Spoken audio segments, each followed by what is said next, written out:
Assalamualaikum and good morning to all of you students. How are you all? Hope so that you are good and fine by the grace of Almighty Allah Subhanahu wa Taala. Myself, Ms. Averia Gohar, your science teacher.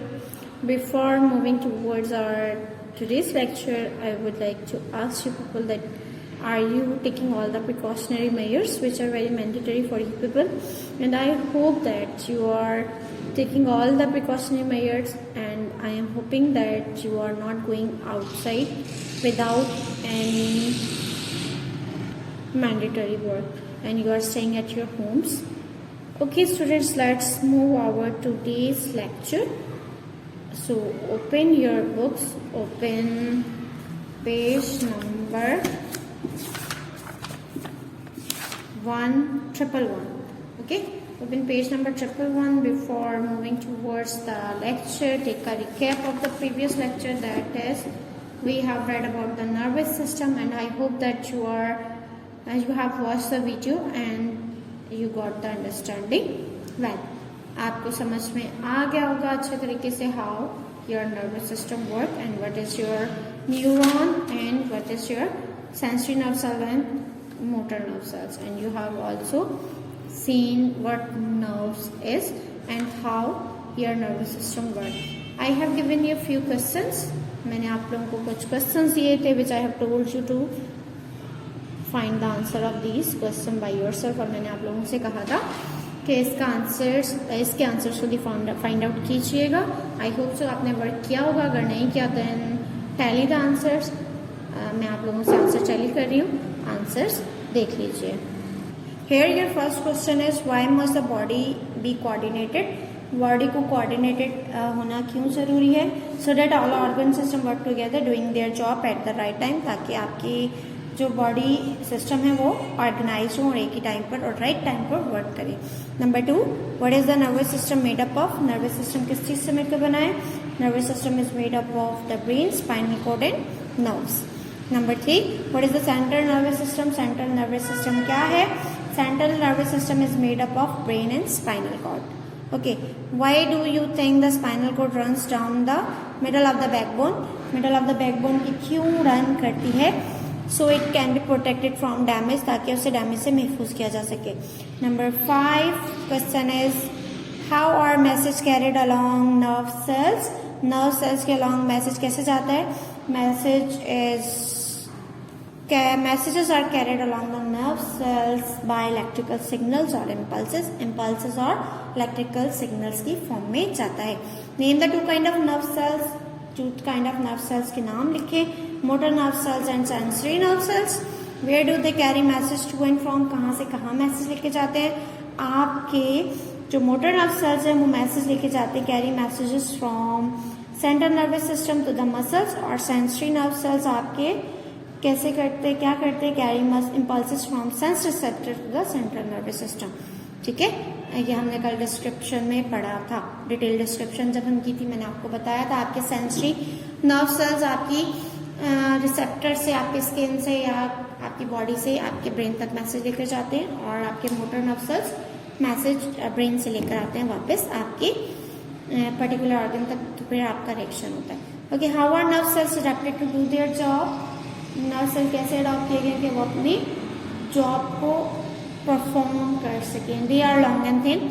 Long है और thin होते हैं और feasible होते हैं अपनी job के लिए. What is the difference between a nerve and neuron. Neuron और नर्व में फर्क क्या है? Neuron is a single nerve cell while nerve is a bundle of neurons. Bundle of neurons is called nerve, जबकि single क्या कहलाता है? Neuron कहलाता है. Suggest why a nerve cell has a fatty insulation around. The fatty insulation keeps impulses traveling along the correct pathway. Insulation की वजह से वो करेक्ट पाथवे पर सिग्नल्स ट्रांसफर होते हैं, मिक्स नहीं होते, एक दूसरे से जंबल नहीं करते. Okay, these were the answers of the questions which I have given you to solve. These answers were present in your book as well. आप लोगों के बुक में प्रेजेंट थे, एंड आई होप आप लोगों ने फाइंड आउट कर लिए होंगे. अगर कुछ मिस्टेक की है तो आई होप आपने करेक्शन कर ली होगी. आंसर रिटन फॉर्म में इसलिए नहीं दे रही कि आप लोग फिर अपनी कॉपी में नोट डाउन कर लेंगे, बट मैं आपको जो PDF में जो आंसर आपकी कॉपी में करने होंगे वो सेंड कर दूंगी, वो आप लोग नोट डाउन कर लीजिएगा. आंसर डिस्कस इसलिए कर रही हूँ कि you should know about the answers and it contain general knowledge as well. General knowledge के लिए भी बहुत ज़्यादा क्रूशल है, इम्पॉर्टेंट है। So I have discuss and it is also present in your book, so I have to discuss it with you. Okay, now I'm gonna start our today's topic, that is voluntary and reflex action. Reflex action और voluntary actions क्या होते हैं? I'm gonna read. मैं reading करने लगी हूँ, so watch your book carefully. अपने books को केयरफुली वॉच करें और मैं अंडरस्टैंडिंग करवाने लग रही हूँ. Try to understand it. Okay. You need to think when you speak. जब आप बोलते हो आपको सोचने की जरूरत होती है. To a friend, अपने फ्रेंड से, और write an email. जब आप ईमेल लिखते हो तब भी आपको सोचने की ज़रूरत होती है. These are called voluntary action. वो एक्शंस जो आप सोच समझ के करते हो वो वॉलेंट्री एक्शंस कहलाते हैं. Some time you do things without thinking. बाज़ औक़ात आप चीज़ें करते हो, कोई भी काम करते हो बिना सोचे समझे. These are called reflex actions. वो एक्शंस क्या कहलाते हैं? रिफ्लेक्स एक्शंस कहलाते हैं. Sometimes called involuntary action, sometime इन्हें reflex action को involuntary actions भी कहा जाता है. Why? Because reflex action are fast and save your body from injury. They are not under your conscious control. आपके conscious control में नहीं होते. Like अगर आपके हाथ को कोई गर्म चीज़ लग जाती है, फौरन से हाथ without any thinking अपना हाथ पीछे कर लेते हो, या फिर आपको कोई चीज़ लाइक अगर आप रोड क्रॉस करने लगे, फौरन से बाइक जाए, आप एकदम से अचानक से पीछे हो जाते हो without any thinking. Means these are your reflex actions और इनवॉलेंट्री एक्शंस. वाइल आपकी जो, जैसे अगर दूर पेंसिल है, आपने पेंसिल उठानी है तो आप जाओगे और उठा कर लेकर आओगे. This is your voluntary actions. Means you think about that. आप उसके बारे में सोचते हो कि हाँ मैंने उठानी है, दूर गिरी है तो उसे मैं कैसे उठा सकता हूँ. यानी कि जो थिंकिंग से काम किया जाए वो आपके वॉलेंट्री एक्शन है. जो विदाउट थिंकिंग अचानक से जो हो जाते हैं, जैसे आपकी आईज का ब्लिंक करना, ठीक है, आंखें आप ब्लिंक करते हो, दिस इज इनवॉलेंट्री और reflex action. Okay, the diagram shows what happens if you accidentally touch a hot plate. Diagram आपको शो कर रही है, अगर आप एक्सीडेंटली किसी हॉट प्लेट, गर्म प्लेट को टच कर लें तो क्या होता है. The hot plate is the change you feel called the stimulus. जो हॉट प्लेट है आपकी, अगर जो आप हॉटनेस फील करते हो, गर्माइश फील करते हो, वो आपका क्या है? स्टिमुलस है. स्टिमुलस होगा तो आपके पेन रिसेप्टर्स हैं जो आपके स्किन में मौजूद हैं वो स्टिमुलेट होते हैं. वो स्टिमुलेट होंगे तो क्या होगा? Impulse are send to the spinal cord along the fiber of a sensory nerve. आपकी स्किन में सेंसरी नर्व सेल्स मौजूद होते हैं, वो रिसीव करेंगे और मैसेज लेकर जाएंगे. ठीक है, देखिए मैसेज जा रहा है. देन क्या होगा? Relay nerve cells in the spinal cord passes the message. जो स्पाइनल कॉर्ड में रिले नर्व सेल्स हैं वो ब्रेन तक मैसेज देंगे कि आपकी बॉडी ने किसी चीज़ को, हॉट चीज़ को टच किया है. Impulses are send along the fiber of the motor nerve cells to the muscle. Then brain से मैसेज आएगा और फाइबर मोटर नर्व सेल्स के थ्रू आपकी मसल्स तक पहुंचेगा. The muscle contract. मसल क्या हो गया? अचानक से कॉन्ट्रैक्ट होगी. And move your hand away. आपका जो हाथ होगा एकदम से पीछे हो जाएगा. This is your response. ये आपका रिस्पॉन्स है किसके रिजल्ट्स में? स्टिमुलस के रिस्पॉन्स में. ठीक है, यानी कि ये चीज हुई, उसके रिस्पॉन्स में आपने अपना हाथ पीछे कर लिया. ठीक है, this stimulus and your response is your involuntary action, your reflex action. यानी कि बिना सोचे समझे फौरन. और ये इन अ जीफी, यानी कि चुटकियों में ये काम होता है और आप बिना सोचे समझे ये काम, ये एक्शन परफॉर्म करते हैं. Okay, now same page number 112. Passing the message between nerve cells. Nerve cells के दरमियान मैसेज कैसे पास होता है? प्रीवियस लेक्चर की वीडियो में आप लोगों ने देखा था साइनेप्स. ठीक है, साइनेप्स के थ्रू आपका मैसेज ट्रांसफर होता है एक नर्व सेल्स के जरिए दूसरे नर्व सेल्स में. Now I am gonna read कर लेते हैं और आपका कॉन्सेप्ट तो क्लियर है जो मैंने वीडियो अटैच की थी उसमें. Impulses travel from one nerve to another by a special link called synapse. Special link के जरिए इम्पल्स ट्रांसफर होता है एक नर्व से दूसरे नर्व्स में, जिसे साइनेप्स कहते हैं. The branching end of one nerve cells lie very close to the cell body of another. एक का एंड होगा और दूसरे का सेल बॉडी होगा. ठीक है, एक नर्व सेल का एंडिंग होगा और दूसरे का स्टार्टिंग होगा cell body. Like here is a diagram. इसकी अगर एंडिंग है तो दूसरे सेल की आपकी क्या होगी, बॉडी यहाँ मौजूद होगी, दोनों सेल सीक्वेंस से अरेंज होंगे, ठीक है। However they do not actually touch, लेकिन वो एक दूसरे को टच नहीं कर रहे होते। When an impulse move along one nerve cell, it releases a chemical that diffuses across the synapse and stimulate the other nerve cell. देखिए यहाँ तक मैसेज पहुँचता है, तो यहाँ पहुँचने के बाद केमिकल रिलीज करता है। ये केमिकल दोनों नर्व सेल्स को आपस में बाउंड करते हैं। ये केमिकल यहाँ से मूव करके दूसरे नर्व सेल के बॉडी तक पहुँचता है, ठीक है, और वो वहाँ से वहाँ मैसेज ट्रांसफर हो जाता है। One nerve cell can have many synapses, एक नर्व सेल्स के बहुत सारे साइनेप्सिस होते हैं विद अदर नर्व सेल्स, दूसरे नर्व सेल्स से। So lots of connections can be made, इसलिए बहुत सारे कनेक्शन बनते हैं। दिस इज वाई, यही वजह है, you can respond in lots of ways to one stimulus. आप एक स्टिमुलस के रिस्पॉन्स में बहुत डिफरेंट तरह से रिस्पॉन्ड करते हैं। Along with moving your hand, अपने हैंड को मूव करने के साथ साथ फ्रॉम द हॉट प्लेट से यू माइट येल आउट, आप चिल्लाते भी हैं इन पेन, दर्द में, और even jump up and down, और ऊपर नीचे छलांगे लगाते हैं। देखिए एक सिनेप्स से ज़्यादा बहुत सारे कनेक्शन होते हैं, तो आपकी जब आपको चोट लगती है आप चीखने रोने भी लग जाते हैं, शोर भी करने लग जाते हैं, उछलने भी लग जाते हैं।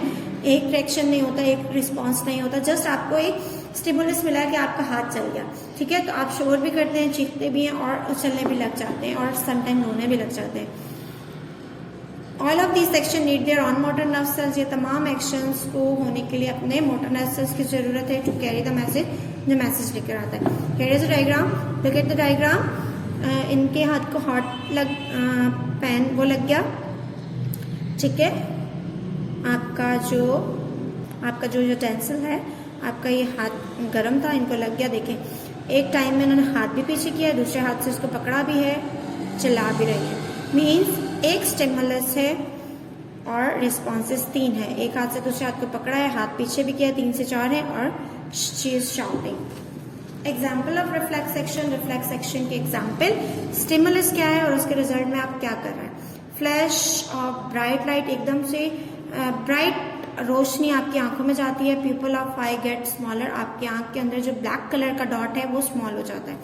इंसेक्ट्स टचेस आईलिड, जैसे ही कोई भी इंसेक्ट्स या मक्खी वगैरह, फ्लाई वगैरह आपकी आंख पर आकर बैठती है, आई ब्लिंक, आप आंख झपकते हैं, ठीक है। Food get into the wind pipe, अगर फूड आपकी विंड पाइप में चली जाए, goes down the wrong way, यानी कि गलत तरीके से चली जाए। कफिंग, आप खांसना शुरू कर देते हो, यानी कि अचानक से आपको फूड जाके आपके खलक में लग जाए तो आप खांसना स्टार्ट कर देते हैं। Hand touch is a life electric wire, electric shock, आपकी जो बिजली की वायर है उसको अगर आपका हाथ लग जाए, आर्म मूव अवे क्विकली, आप फौरन से, जैसे ही आपको शॉक लगता है आप फौरन से हाथ पीछे खींचते हैं।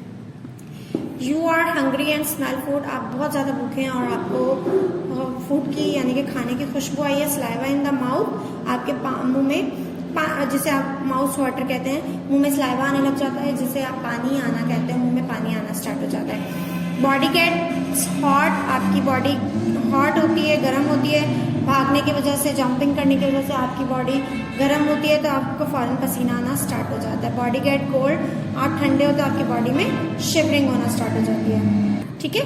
दीज वर स्टिमुलस, ये स्टिमुलस और ये आपका रिफ्लेक्स एक्शन है जो आप करते हैं, ठीक है।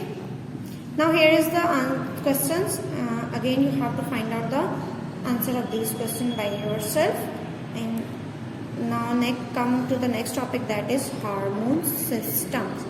Hormones basically क्या होते हैं, केमिकल मैसेंजर्स होते हैं, और आप कौन स्क्रीट करता है, ग्लैंड स्क्रीट करते हैं।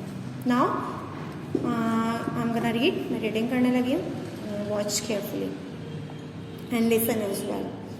Hormones are chemical messengers, messengers mean पैगाम लेकर जाने वाले, केमिकल मैसेंजर्स हैं, made in special glands, special glands में बनते हैं, कॉल्ड एंडोक्राइन ग्लैंड्स, उनको एंडोक्राइन ग्लैंड्स कहा जाता है।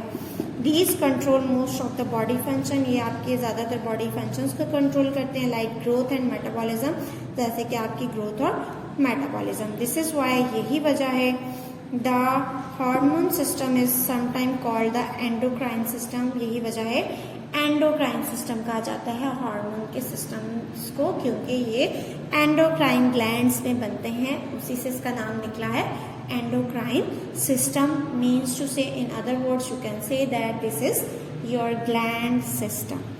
Like the nervous system की तरह the hormone systems coordinates the body. ये भी coordinate करते हैं बॉडी को, यानी कि ये प्रॉपरली और राइट टाइम पर फंक्शन करते हैं, मतलब राइट टाइम पर आपकी बॉडी फंक्शन करे इस चीज़ को कंट्रोल करते हैं, बट इन डिफरेंट वे, लेकिन इनका तरीका डिफरेंट है. A nerve impulse travel from brain और spinal cord to any muscle very quickly. आपकी जो नर्व इम्पल्स है वो आपके स्पाइनल कॉर्ड से आपके ब्रेन तक बहुत तेजी से पहुंचती है. हार्मोन्स हाउएवर, जबकि हार्मोन्स इसके बरअक्स हार्मोन्स आर मोर जर्नल, यानी कि स्लोली वर्क करते हैं. Once release into the blood stream, ये कहाँ रिलीज होते हैं? आपके ब्लड में रिलीज होते हैं फ्रॉम द ग्लैंड से. Hormones travels round the body, पूरी बॉडी में जाता है, until it reaches the target organ, यानी कि जिस ऑर्गन तक उसे पहुंचना होता है वहां तक पहुंचने से पहले वो ब्लड में मूव करता रहता है. Target organs are those part, target organs वो पार्ट हैं, वो हिस्से हैं बॉडी के, of the body, that respond to a particular hormone, जो एक पर्टिकुलर हार्मोन के रिस्पॉन्स में वर्क करते हैं. ठीक है, ये नहीं है कि आपके हार्मोन्स आपके पर्टिकुलर पार्ट पर नहीं पहुंच रहे, कहीं और जगह पहुंच रहे तो वो बॉडी पार्ट आपका रिस्पॉन्ड करना शुरू कर देगा. नो, आपके हार्मोन्स जब एक उससे रिलेटेड पार्ट तक पहुंचेंगे, उस ऑर्गन और उस पार्ट तक पहुंचेंगे तो ही रिस्पॉन्ड करेंगे, तभी आपकी बॉडी रिस्पॉन्ड करेगी. अदरवाइज वो आपकी ब्लड स्ट्रीम में चाहे घूमते रहें, किसी भी बॉडी पार्ट को अफेक्ट नहीं करते. There are advantages of having a slow communication system in the body. Body में स्लो कम्युनिकेशन सिस्टम का एडवांटेज है. क्या एडवांटेज है? Hormones can be release, hormone release होते हैं into the blood stream, blood stream में, यानी कि आपके खून में, over a long period of time, लंबे अरसे तक. दिस मीन, इसका मतलब है that changes that take a long time, आपकी बॉडी में चेंजेस होने में लंबा अरसा लगता है, सच एज ग्रोइंग. देखिए, आप एकदम से नहीं बढ़ जाते, आपकी बॉडी में आपके हार्मोन रिलीज होते रहते हैं, स्लोली वर्कआउट करता है आपके हार्मोन, और आप बच्चा जो है बेबी से स्लोली ग्रो करता है. कैन बी केयरफुली कंट्रोल, और ये आराम से कंट्रोल किया जा सकता है. The liver takes hormones from the blood, liver जो है वो ब्लड से हार्मोन लेता है. When they are no longer needed, अगर उसकी ज़्यादा अरसे तक ज़रूरत ना हो तो आपका ब्लड जो आपका लिवर है उस हार्मोन्स को लेकर ख़त्म कर देता है. Hormone system, endocrine glands, hormone release in the blood stream. देखिए, आपका सर्कुलेटरी सिस्टम में घूमता रहता है और उसके बाद जिस पार्ट में उसकी रिक्वायरमेंट है, many part of the body respond, EG. Heart, lungs, liver, blood vessels, bones, उस पर वर्कआउट करता है, वहां तक पहुंच जाता है. जबकि आपका नर्वस सिस्टम क्या करता है? डायरेक्टली आपका सेंस ऑर्गन आइज नोज से impulse travel around sensory nerves, आपके सेंसरी नर्व्स से ट्रेवल करता हुआ नर्वस सिस्टम जाता है और स्ट्रेट फॉरवर्ड जिस body part, one part of the body respond, muscle और ग्लैंड, आपका बॉडी पार्ट रिस्पॉन्ड करता है, या तो मसल रिस्पॉन्ड करते हैं या ग्लैंड रिस्पॉन्ड करते हैं. देखिए, ये स्ट्रेट पहुंच रहा है, जबकि ये स्लोली पहले आपके ब्लड में रिलीज हो रहा है, पूरे ब्लड में रिवॉल्व मूव करता रहेगा, देन टारगेट ऑर्गन तक पहुंचेगा. Okay, now glands and hormones, glands और hormones. Endocrine glands are located all over body, हमारी पूरी बॉडी में मौजूद होते हैं, and produce a number of different hormones, और मुख्तलिफ हार्मोन्स प्रोड्यूस करते हैं, which affect the body in different way, जो आपकी बॉडी को डिफरेंट तरीके से अफेक्ट करते हैं, यानी कि मुतासिर करते हैं. The pituitary gland is sometime called the master gland. Pituitary gland आपके ब्रेन के पास, ब्रेन पे मौजूद होता है, जो आपकी जो मास्टर ग्लैंड कहलाता है, because it makes hormones which control other glands, क्योंकि पिट्यूटरी ग्लैंड्स वो हार्मोन रिलीज करता है जो आपके बाकी ग्लैंड्स को कंट्रोल करता है. The thyroid gland make a hormone that control chemical reaction in the body. Thyroid gland आपकी बॉडी में केमिकल रिएक्शन को कंट्रोल करते हैं. If a child does not get enough of this hormone, growth will be affected. अगर आपकी body proper thyroid gland नहीं बना रही तो आपकी ग्रोथ अफेक्ट करेगी, आपका कद नहीं निकलेगा. ठीक है. The pancreas make insulin. Pancreas insulin बनाते हैं to regulate blood sugar level. Blood sugar level को कंट्रोल करते हैं. अगर पैंक्रियाज इंसुलिन नहीं बनाएंगे तो आपको डायबिटीज हो जाएगी, जिसे शुगर की बीमारी कहते हैं. Diabetic do not make enough insulin, यानी कि इतनी इंसुलिन नहीं बनाते, so the amount of sugar in their blood can very uncontrollably, यानी कि उनकी बॉडी में शुगर का लेवल कंट्रोल से निकल जाता है, जिसकी वजह से उन्हें डायबिटीज या शुगर का प्रॉब्लम हो जाता है। The adrenal glands located on top of the kidney, adrenal glands आपकी किडनी के टॉप पर मौजूद होते हैं। मेक एड्रेलिन, एड्रेलिन बनाते हैं। Adrenaline prepares the body for fighting और रनिंग अवे, फाइटिंग या रनिंग अवे यानी कि भागने के लिए, यानी कि आपके अंदर या तो डर पैदा करता है, ठीक है, या डरोगे तो भाग जाओगे, या फिर आपके अंदर ब्रेवनेस प्रोड्यूस करता है, जिसकी वजह से आप फाइट करना स्टार्ट करते हो। It does this by speeding up the heart beat, जिसकी वजह से आपकी हार्ट बीट, देखिए आप डरते हो तो आपकी हार्ट बीट बढ़ जाती है और आपका ब्रीथिंग रेट भी बढ़ जाता है। तो आपके डर को और आपकी बहादुरी को कौन कंट्रोल करता है? आपके एड्रीनल ग्लैंड्स कंट्रोल करते हैं, जो आपकी किडनी के टॉप पर मौजूद होते हैं। देखिए here is a diagram. Pituitary gland आपके ब्रेन में मौजूद है, थायराइड ग्लैंड आपके थ्रॉट के पास है, ठीक है, एंड देन पेंक्रियास आपके लिवर के पास है, एड्रीनल ग्लैंड आपकी किडनी के टॉप पर मौजूद होता है, ठीक है। Here we ended our this topic. यहाँ हम अपना टॉपिक एंड करते हैं। Here is also few question which is given at the end of the topic. Topic के एंड में यहाँ पर भी कुछ क्वेश्चन दिए गए हैं। You have to find out the answer of these question by yourself. Inshallah, in the next video, I will discuss the answer of these questions. First, after that, I will continue my this new topic of this chapter. मैं इस chapter का new topic continue करूंगी, that is human excretory system, जो कि human excretory system है। Okay student, and hope so कि आपको ये समझ में आ गया होगा हार्मोन सिस्टम और आपका नर्व सिस्टम किस तरह एक्शन और रिएक्शन आप परफॉर्म करते हैं, आपकी बॉडी किस तरह रिस्पॉन्ड करती है स्टिमुलस पर। इंशाल्लाह we will meet in next lecture with new topic. Till then अपना बहुत सारा ख्याल रखिएगा। फी अमान अल्लाह।